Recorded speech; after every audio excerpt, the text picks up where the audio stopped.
শেখ হাসিনা ধর্ম যেটা মানে মাঝরাত্রে তসবিহ হাতে করে উনি নির্বাচন আসলেই যেভাবে নামাজি হতেন, তো এটা এক স্বাভাবিক এবং সাধারণ নামাজি না, এটা ভোটের নামাজি, এক ধরনের প্রতারণা। উগ্রপন্থী হওয়ার কোনো সুযোগ বাংলাদেশে সংবিধান অ্যাকসেপ্ট করে না। সরলীকরণ বলে একটা কথা আছে।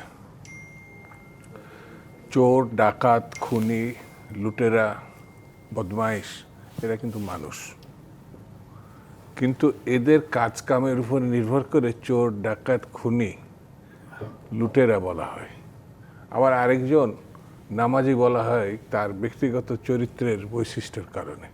আবার উগ্র, একেবারে জঙ্গি, এটাও আবার ধর্মের নামে বিক্রয় করা হয়। অর্থাৎ ধর্মের বিরুদ্ধে একটি জঙ্গিত্ব তৈরি করা, এটা খুব সরলীকরণ। মানে এইভাবে সরলীকরণটা আমাদের দেশে ঠিক হবে না। যেমন শেখ হাসিনা ধর্ম যেটা মানে মাঝরাত্রে তসবিহ হাতে করে উনি নির্বাচন আসলেই যেভাবে নামাজি হতেন, তো এটা এক স্বাভাবিক এবং সাধারণ নামাজি না, এটা ভোটের নামাজি, এক ধরনের প্রতারণা। তো ওইটার সঙ্গে অন্য সব কিছুর সঙ্গে যুক্ত যদি কেউ করে ফেলে তাহলে আবার ভুল হবে। সেই জন্যে বাংলাদেশে না সারা বিশ্বেই কখনো কখনো জঙ্গিত্বের যে ঘটনা, একসময় যেমন জামাতে ইসলাম বিপ্লবের মধ্য দিয়ে এদেশে ইসলাম প্রতিষ্ঠার কথা বলেছিল, সেই সময় আবার তাদের ছাত্র সংগঠন আবার রকটা খুব ভালো দক্ষতার সঙ্গে কাটত।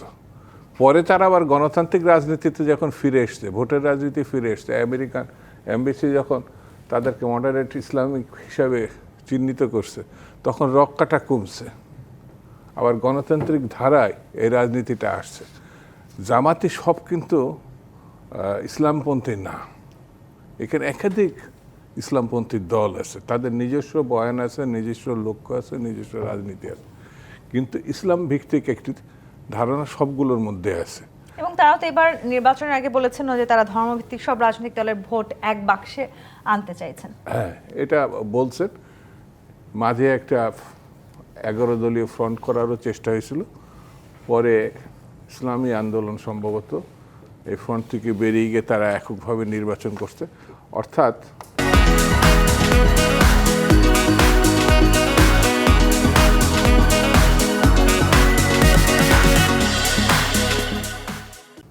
একটি বাক্সের ভিতরে মানে এক ইসলামপন্থীদের যে ভোট, সেটা সাময়িকভাবে হলেও এটা ভেঙে গেছে।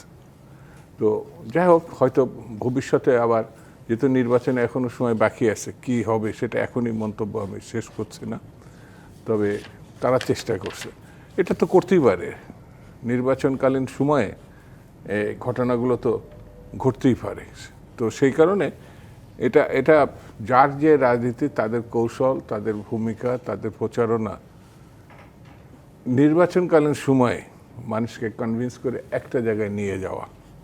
যেমন মধ্যপন্থী দল হিসাবে না বামে না ডানে, তো যারা দক্ষিণপন্থী তাদের সঙ্গে মধ্যপন্থীদের এক ধরনের বিরোধিতার ব্যাপার আছে।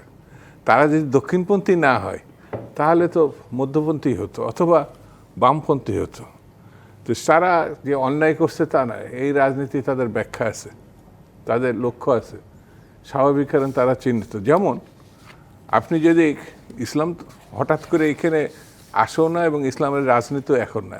যেমন এই দেশে একসময় ইসলাম রিপাবলিক ছিল, ইসলামিক রিপাবলিক, সেটা পাকিস্তান আমলে।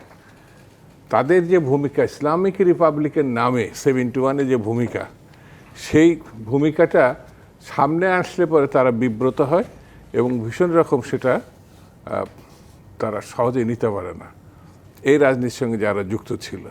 তো স্বাভাবিক কারণে এটা একটা গোষ্ঠী, সেটা সামগ্রিক ইসলামিক রাজনীতি না, কিন্তু সেটা হচ্ছে জামাত বা জামাতের কিছু মিত্র, আল বদর, আল রাজাকার, যারা মুক্তিযুদ্ধ এবং বাংলাদেশের বিরুদ্ধে ছিল, সেই তাদের সঙ্গে এই রাজনীতিটা ছিল। সেই জন্য আমার কাছে মনে হয়েছে কোনো কিছু সরলীকরণ করা ঠিক হবে না। সরলীকরণ করা যখন ঠিক হবে না বলছেন যেমন আমি আপনি, ঠিক একই আরেকটা- সময় একেবারে দুভাগে ভাগ করে দেওয়াটারও কি আসলে সুযোগ থাকে কিনা বাংলাদেশের মতন একটি রাষ্ট্রে? কেউ উদার হবেন, কেউ উগ্রপন্থী হবেন, এভাবে সরাসরি না, দুটো ভাগে ভাগ উগ্রপন্থী হওয়ার করার কোনো সুযোগ আছে? সুযোগ বাংলাদেশে সংবিধান অ্যাকসেপ্ট করে না। উগ্রপন্থা যেসব ডেফিনেশন যুক্ত, সেটা সংবিধানে আপনি ভিন্ন মত থাকতে পারে, জি, এটার দক্ষিণ বাম এইসব জিনিসগুলো থাকে। আমরাও তো সকল ধর্মের প্রতি শ্রদ্ধাশীল।